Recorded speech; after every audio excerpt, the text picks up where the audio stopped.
algum sufoco, o Diego Alves se destacou, mas os 3 pontos eram muito importantes numa altitude de quase 4.000 metros, não?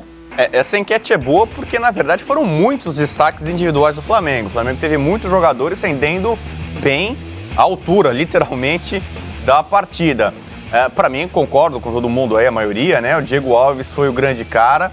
Aí você fala, poxa, mas o goleiro é o melhor do Flamengo, então quer dizer que o Flamengo não foi bem? Não necessariamente. Bruno Henrique foi bem, Gabigol foi bem, Rodrigo Caio fez uma grande partida, uma boa partida. O sistema defensivo do Flamengo como um todo foi bem, né? Não foi vazado. É a segunda partida do ano, né, competição, que o Flamengo não é vazado. E aí você tem que acrescentar o fator altitude. O time adversário, a gente já falava antes, né? Um time que joga na altitude, como é o caso do San José, arrisca muito tiro de fora da área. Então ele ajudou dessa forma a consagrar o Diego Alves. Grandes defesas, a maioria delas, a gente está vendo aí nos melhores momentos, em chutes de média distância. O goleiro está lá para isso. Mas com o ar rarefeito, a bola ganha velocidade. Até para o goleiro é mais complicado fazer uma defesa, né? Então, o Bruno Henrique foi muito bem, né?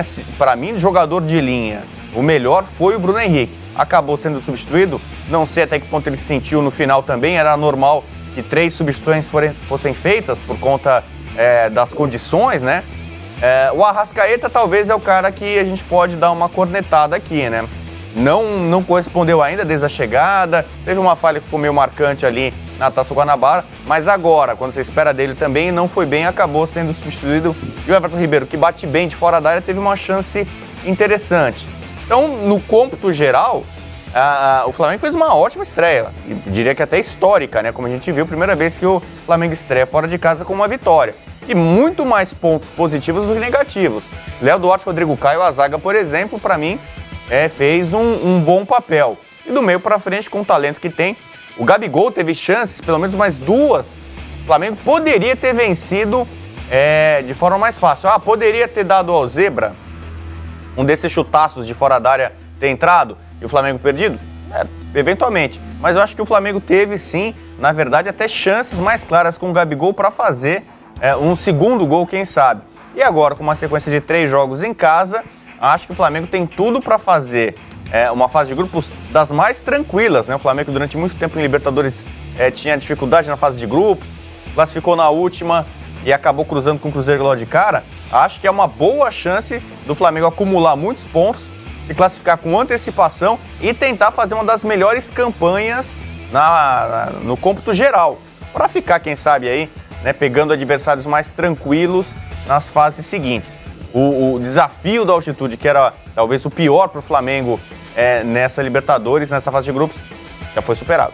O Flamengo vai pegar na sequência, como você disse, 3 jogos em casa, 3 jogos nos seus domínios, vai enfrentar a LDU, depois o Peñarol, e aí volta a enfrentar o próprio San José, dessa vez jogando em casa. Portanto, o Flamengo já tem 3 pontos depois da estreia, pode, se fizer o seu dever de casa, conquistar mais 9 nessas 3 partidas e chegar a 12 no melhor cenário possível, depois de 4 partidas, ter 12 pontos e ainda ter 2 partidas a disputar, podendo fazer uma campanha, como você disse, histórica, até de repente estar entre as melhores dessa fase de grupos da Libertadores. Está assim por enquanto o grupo do Flamengo, o grupo D, Flamengo largou na frente, fazendo 3 pontos, vencendo o San José, que está ali na lanterna, com 0, LDU e Peñarol ainda vão estrear. Eu falei que o Flamengo estava livre da altitude, a LDU tem altitude, mas também não 3.700 metros. 2.800 metros a LDU. Já é bem mais aceitável, é um jogo bem mais equilibrado nesse sentido. Vamos fazer a análise tática do gol, do único gol da partida marcado pelo Gabigol. Vamos lá, Rodrigo.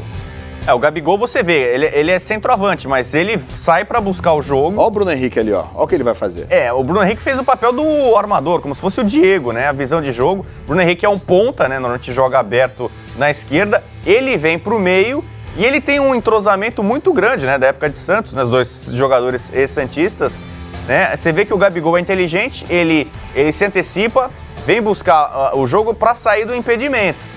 O Bruno Henrique, puxando para o meio como amador, enxerga, você tem um ótimo entendimento, ele joga a bola ali no espaço vazio, a movimentação. O Diego, que é o armador, vem para a ponta, inverte com o Bruno Henrique, que sai da ponta, vem para o meio, e o Gabigol vem aqui, dá uns passinhos para trás, em posição legal, meio que chama, né, com o olhar ali, com o entendimento fácil que ele tem com o Bruno Henrique, a bola ali naquele espaço vazio. O Bruno Henrique é muito feliz na assistência. E aí o único gol da partida, Gabigol fazendo esse gol do Flamengo já no segundo tempo, vibrou muito ali o técnico Abel Braga e mudou o time no intervalo, tirou o De Arrascaeta, botou Everton Ribeiro e aí o Flamengo melhorou. A gente continua com a nossa enquete no ar lá no Twitter, no @CentralFoxBR. Quem foi o destaque do Flamengo na estreia do time na Libertadores? Agora já são mais de 7.100 votos. Diego Alves lidera folgado 80%, Gabigol tem 6%, o autor do gol. Bruno Henrique, que fez essa bela assistência, 7%, outro qualquer, 7%. Continue votando, vamos ver de quanto vai levar essa aí o Diego Alves. Põe na tela pra gente ver então as defesas do Diego Alves que fizeram com que ele se tornasse quase essa unanimidade na nossa enquete no Twitter. Isso aí, ó, já desde o primeiro tempo, o Diego Alves estava pegando tudo, como disse o João Guilherme na transmissão, pegando até o Wi-Fi. Essa bola aí foi no canto baixo, rasteira, uma bela defesa, uma defesa muito importante. Veja aí novamente, rasteira, ainda deu uma quicadazinha na hora que foi chutada, e o Diego Alves estava lá para pegar. Mais uma grande defesa no canto esquerdo. Enfim, fez toda a diferença. Na transmissão do Fox Sports, Rodrigozinho disse que foi a melhor atuação do Diego Alves desde que chegou ao Flamengo. Você concorda?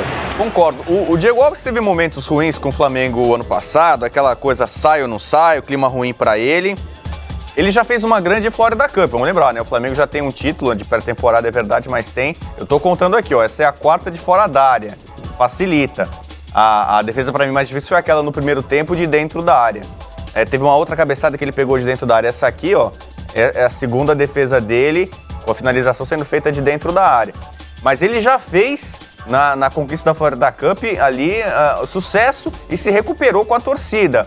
E ele é um goleiro de grande nível, não é à toa que chegou, muita gente queria ele na seleção brasileira.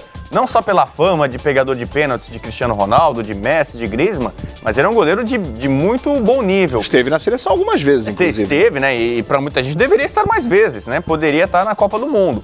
Então ele é focado, em boa forma física, cabeça no lugar, tal. Como parece, ele se entendeu com essa nova diretoria, ficou e tá dando conta do recado, né? Nesse momento, o goleiro realmente não é problema pro Flamengo. E a própria defesa como um todo, né? Mais um jogo aí, o segundo na temporada, e um jogo difícil, que o do Flamengo não é vazado.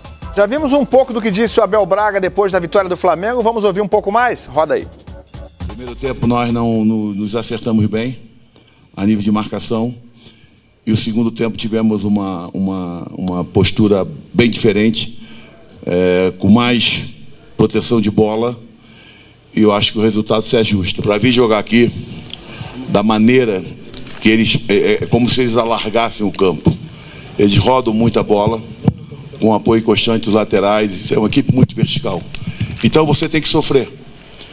E como nós não conseguimos jogar bem o primeiro tempo, não nos postamos bem no campo, nós soubemos sofrer o primeiro tempo, mas depois do segundo tempo era uma equipe muito mais tranquila, muito mais arrumada, e não passamos grandes sufocos, a não sei quantos cruzamentos para a área, mas minha defesa teve, os dois zagueiros estiveram impecáveis, isso foi de uma valia para nós muito grande. Marcando muitos gols, somos uma equipe ofensiva. Hoje não correram, apesar teve uma chance no primeiro tempo com o Bruno Henrique e o Gabriel, que o zagueiro cortou no último momento ali, alguns centímetros. Teve a segundo tempo do Gabriel. Então, acho que o importante é que nós saímos daqui sem sofrer gol. Eu estou muito feliz, estou orgulhoso dos meus jogadores, mas se termina o jogo empatado, eu não saio daqui triste, não. Estou te sendo sincero. Mas mais feliz fiquei porque da transformação que foi do primeiro tempo para o segundo. Tem uma leitura a ser feita no que disse o próprio Abel Braga, né? Porque o que aconteceu do primeiro para o segundo tempo, além da atuação ter melhorado? Ele tirou o De Arrascaeta, botou o Everton Ribeiro. Olha, para mim a leitura disso aí é o seguinte, começa a ficar mais difícil a situação do Arrascaeta como titular. Você acha que ele vai mexer nessa escalação do Flamengo? Eu acho que não. Uma coisa é o que a gente pensa de futebol, uma coisa mais romântica. Eu já falei algumas vezes que eu defendia o Flamengo 4-1-4-1, sem o Ilharão, jogando com o Everton Ribeiro, né, com o Arrascaeta, com o Diego, com o Bruno Henrique, na frente o Gabigol. Mas para algumas situações, para alguns jogos, talvez o Abel esteja certo. Hoje, por exemplo, o Arão ajudou a proteger a defesa. O Edjar dá combate, o William Arão é mais adiantado e tal, mas ele dá mais consistência à defesa que não foi vazada. Então, o Abel, que é muito criticado, eu acompanho nas mídias sociais, né, muitos flamenguistas escrevendo ali, meio cornetando, já virou essa pecha. Mas muito, né? Não, porque é retranqueiro, ele segura o time, vai pra cima, vamos na loucura. Por que vai jogar com o Arão? Foi então, o que mais se mas viu dependendo da situação, hoje é um jogo especial. É estreia de Libertadores, fora de casa, com altitude. O adversário é frágil, tecnicamente limitado mas as circunstâncias, a situação, talvez não permitam a ele soltar o time, sair todo mundo correndo como um louco. Você vê que na coletiva ele meio que se usa como escudo, né? O Flamengo é um time ofensivo, fazemos gols. Poderíamos ter feito um ou outro a mais, tal. Ele está visivelmente no contra-ataque nas coletivas, tentando mostrar que ele não é um cara defensivo. E eu acho que agora nos jogos no Maracanã a postura tem que ser outra. E aí pode ser um jogo para esse esquema que eu falei, com toda a turma caríssima do Flamengo junta, com a Arrascaeta, com o Everton Ribeiro, com o Diego. O Diego sentiu também, certamente, né, no final do jogo, na parte física, acabou saindo. Bruno Henrique mesmo fez um grande jogo, sentiu um pouquinho, mas agora no Rio, contra adversários mais frágeis ou piores tecnicamente, o Flamengo tem que se impor totalmente e tentar fazer, quem sabe, não só os 3 pontos, como um futebol mais convincente. Tem bola, tem time, tem técnico para isso.